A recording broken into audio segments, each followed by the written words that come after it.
Salam sejahtera, terima kasih karena bersama dengan saya di Nazilin Unity Channel. Patutlah orang benci dan takut sangat dengan SPRM sekarang. Baru-baru ini ketika Anwar Ibrahim ataupun kerajaan melanjutkan kontrak Tan Sri Azambaki, ramai orang yang tak setuju, ramai orang yang meroyan, terutamanya pembangkang. Rupa-rupanya baru kita tahu kenapa Anwar Ibrahim kerajaan teruskan kontrak Azambaki kerana ada banyak kes yang harus beliau selesaikan lagi. Dan pastinya ramai orang yang lebih takut dan meroyan kerana mereka sebahagian daripada yang mungkin akan disiasat. Jadi hari ini kita digemparkan lagi apabila Tan Sri Jutawan masuk hospital, SPRM masih menunggu. Siapakah gerangannya Tan Sri yang jutawan ini yang mahu disiasat oleh SPRM ini dan berkaitan dengan apa? Suruhanjaya Pencegahan Rasuah Malaysia SPRM masih belum merakam keterangan individu bergelar Tan Sri berhubung penyelewengan dana sukuk sebuah lebuh raya di Lembah Kelang. Menurut sumber, hal itu kerana Tan Sri berkenan sehingga kini masih berada di sebuah hospital. SPRM belum merakam keterangan Tan Sri itu, berkemungkinan proses itu akan dilakukan dalam masa terdekat, katanya lagi. Sebelum saya teruskan, saya nak kongsi dengan anda semua satu produk yang meningkatkan daya imun badan anda dan menyembuhkan anda daripada pelbagai penyakit dengan peningkatan daya imun badan. Secara umumnya atau ringkasnya, Transform ini adalah bukan ubat. Ini bukan ubat, ini ialah Transform Factor for Life yang membantu meningkatkan daya badan kita, daya imun badan kita dari dalam dan menyembuhkan kita daripada dalam. Kita kena penyakit kerana imun badan kita yang lemah dan imun badan kita yang jadi bodoh. Untuk menjadi kita sembuh, kita perlu stabilkan dan kuatkan serta didik semula imun badan kita menjadi kuat dan seimbang untuk melawan penyakit dari dalam. Ini bukan ubat, ini produk terapi imun yang paling terbaik sekali yang ada di dunia. Ianya halal dan lulus KKM. Untuk mendapatkan produk ini, anda boleh menghubungi nombor yang tertera di video ini. Hubungi saya. Saudara, kita teruskan lagi. Hari ini, Harian Metro melaporkan SPRM sudah menyita aset dan harta bernilai lebih RM140 juta milik individu bergelar Tan Sri yang dipercayai diseleweng daripada projek pembinaan lebuh raya. Ketua Pesuruhjaya SPRM Tan Sri Azambaki dilapor berkata sitaan dilakukan membabitkan 14 akaun individu bernilai 4,5 juta ringgit, 8 akaun syarikat 33 juta ringgit, kondominium dan sebidang tanah bernilai 24,5 juta ringgit serta 9 unit kereta bernilai 7,65 juta ringgit. Bulan lalu media melaporkan 4 individu termasuk seorang Datuk Seri ditahan kerana disyaki membuat tuntutan palsu berjumlah kira-kira 360 juta ringgit. Kesemua suspek terdiri daripada 3 lelaki dan seorang wanita berusia antara 50-an hingga 70-an ditahan ketika hadir untuk memberi keterangan di pejabat SPRM. Keempat-empat suspek dipercayai disyaki mengemukakan tuntutan palsu bernilai kira-kira 360 juta ringgit menggunakan dana sukuk dalam sebuah projek pembinaan lebuh raya di Lembah Kelang yang bernilai kira-kira 1,3 bilion ringgit antara tahun 2016 hingga 2017. Wow, ini paling menarik. Waktu ini 2016-2017, kalau tak silap kita, waktu ini kerajaan yang memerintah ialah Kerajaan Barisan Nasional. Siapakah yang akan terkantoi kali ini? Adakah orang-orang UMNO yang akan juga menjadi bermasalah? Ini akan menjadi masalah besar kepada mereka yang terlibat kalau ada yang terlibat. Semoga tiada yang terlibat kerana pada waktu itu yang memerintah ialah Barisan Nasional. Sekian dulu untuk kali ini.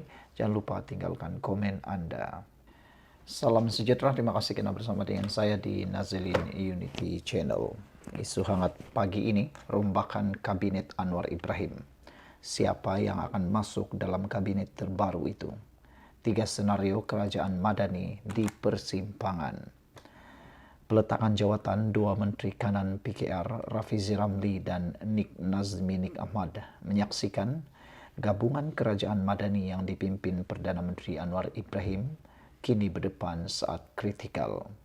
Ia antara menjaga kestabilan kabinet dan menangani dakwaan pembangkang bahawa kerajaan perpaduan semakin hilang arah serta kohesi politik. Ketika negara masih menghadam impak peletakan jawatan itu, situasi menjadi lebih rumit apabila Tengku Zafrul Tengku Abdul Aziz mengumumkan keluar dari UMNO namun terus kekal sebagai menteri dalam kabinet Anwar. Antara cuti dan pengunduran, mana halat 7 PKR. Sumber dalaman pejabat Perdana Menteri PMO yang ditemui Malaysia kini menyatakan bahawa masa depan Rafizi dan Nik Nazmi masih dalam peringkat perbincangan dengan usaha sedang dijalankan untuk memujuk kedua-dua mereka supaya terus kekal. Kita kena lihat semula kenyataan PMO pejabat Perdana Menteri. Perdana Menteri hanya meluluskan permohonan cuti Rafizi dan Nik Nazmi. Surat letak jawatan belum diluluskan, malah masih dalam perbincangan, kata beliau lagi. Apa yang boleh saya pastikan, masih terdapat usaha memujuk Rafizi dan Nik Nazmi untuk kekal dalam jemaah menteri, seperti kata Rafizi dan Nik sekarang sedang bercuti, kata beliau. Sebelum kita teruskan ulasan kali ini, jangan lupa saya nak kongsikan dengan anda semua satu produk yang terbaik yang ada di dunia. Produk ini meningkatkan daya imun tubuh badan kita. Kita kena penyakit karena daya imun badan kita yang lemah, daya imun badan kita yang jadi bodoh. Untuk meningkatkan imun badan kita, produk ini membantu 400% menjadikan imun badan kita kuat melawan daripada dalam, menyembuhkan kita daripada penyakit dan mendidik imun badan kita melawan pelbagai penyakit. Penyakit-penyakit seperti kencing manis, kolesterol, 3 serangkai, kanser dan penyakit-penyakit lain semuanya memerlukan imun badan yang kuat untuk disembuhkan. Siapa yang berminat dengan produk ini boleh menghubungi nombor yang tertera tersebut. Lulus KKM dan halal. Saudara-saudara sekalian, adakah Rafizi dan Nik Nazmi akan kekal dalam kabinet Anwar selepas dipujuk? Adakah beliau akan membatalkan permohonan ataupun peletakan jawatan mereka? Pada pendapat saya, sangatlah baik jika Rafizi dan Nik Nazmi menarik balik permohonan peletakan jawatan mereka itu. Hal ini kerana sangatlah sesuai bagi mereka untuk meneruskan perjuangan bersama dengan kepimpinan Anwar Ibrahim. Menurut sumber ini, apa yang boleh dipastikan masih terdapat usaha memujuk Rafizi dan Nik Nazmi untuk kekal dalam jemaah menteri. Seperti saya kata, Rafizi dan Nik sekarang sedang bercuti, maka ada peluang untuk mereka kembali. Jika kembali, maka tiada keperluan untuk rombakan kabinet. Saya jangka Disember ini akan ada rombakan kabinet secara kecil-kecilan. Maka Perdana Menteri mungkin tidak minat membuat 2 rombakan dalam setahun. Jadi yang terbaik kepadanya adalah cuba mengekalkan Rafizi dan Nik Nazmi, kata sumber itu. Namun sumber itu mengakui kemungkinan mereka untuk terus kekal dalam barisan kabinet Madani adalah amat tipis. Pada 28 Mei lalu, Rafizi mengumumkan sudah menghantar surat peletakan jawatan kepada kabinet susulan kegagalannya dalam mempertahankan jawatan timbalan Presiden PKR yang disandangnya. Menurutnya, peletakan jawatan itu akan berkuat kuasa pada 17 Jun sehingga dia menghabiskan baki cuti tahunan pada 16 Jun ini. Menyusul jejaknya adalah Nik Nazmi yang gagal mempertahankan jawatan naib presiden pada pemilihan PKR. Katanya, peletakan jawatannya adalah pada 4 Julai ini sementara dia bercuti sehingga 3 Julai. Namun beberapa pemerhati politik berpendapat peletakan jawatan selepas kekalahan dalam pemilihan parti bukanlah kebetulan, sebaliknya satu isyarat ketidaksefahaman strategik dalam PKR dan rasa tidak puas hati terhadap hala tuju pentadbiran. Kalau 2 pemimpin muda yang berpengaruh dalam PKR sendiri pun sudah hilang kepercayaan untuk kekal dalam kabinet, ini bukan berita kecil, katanya. Ia isyarat dalaman, kata seorang penganalisis yang enggan dinamakan. Mengulas lanjut, sumber PMO itu berkata, terdapat 3 senario utama sedang dipertimbangkan oleh Anwar. Kemungkinan pertama, seperti saya sudah katakan sebelum ini, Rafizi dan Nik Nazmi akan kekal. Yang kedua, jika Rafizi dan Nik Nazmi tetap berkeras untuk keluar, Anwar mungkin terpaksa melantik tokoh baru. Dalam senario ini, Tengku Zafrul kekal sebagai menteri tetapi sebagai menteri wakil PKR. Kementerian Ekonomi mungkin akan dikecilkan skopnya dan diletakkan di bawah Kementerian Keuangan MOF atau Jabatan Perdana Menteri, katanya. Terdapat juga spekulasi bahawa Kementerian Ekonomi akan diserahkan kepada UMNO sebagai imbangan semula kuasa dalam kerajaan perpaduan. Bagaimanapun, perlu dinyatakan bahawa tempo jawatan Senator Zafrul bakal tamat pada pertengahan Disember selepas 2 penggal had maksimum bagi seseorang senator. Kedudukan Zafrul menimbulkan persoalan lebih besar tentang peranan teknokrat dalam pentadbiran gabungan. Tambahan pula, dia kini dikatakan sedang mengintai tempat dalam PKR dan berpotensi mendapat portfolio baru.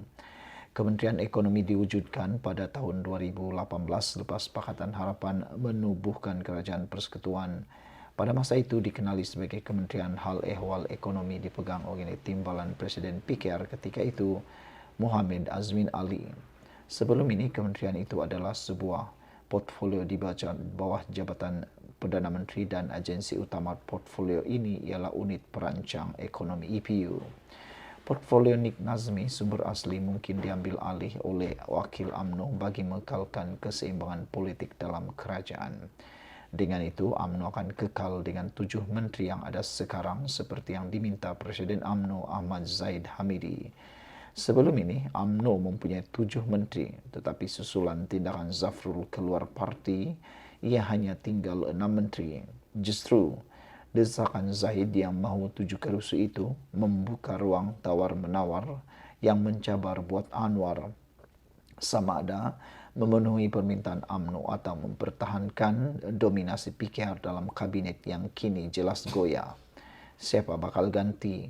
Beberapa nama juga disebut menggantikan pengganti Nik Nazmi. Mereka termasuk Setiausaha Agung PKR, Fuziah Saleh, Ahli Majlis Tertinggi PKR Adam Adli, Naib Presiden PKR Ar-Rahmanan dan Sim Zin. Namun pertimbangannya bukan hanya tentang kelayakan teknokrat, tetapi juga sejauh mana individu tersebut mampu memberi kestabilan politik dan memperkukuh imej kerajaan yang tercalar. Terserah kepada Presiden, ada banyak calon. Setiausaha Agung Fauziah antara calon utama layak dilantik sebagai menteri, kata beliau. Sekian dulu untuk kali ini. Jangan lupa tinggalkan komen anda, tekan butang subscribe. Kita jumpa lagi. Bye-bye.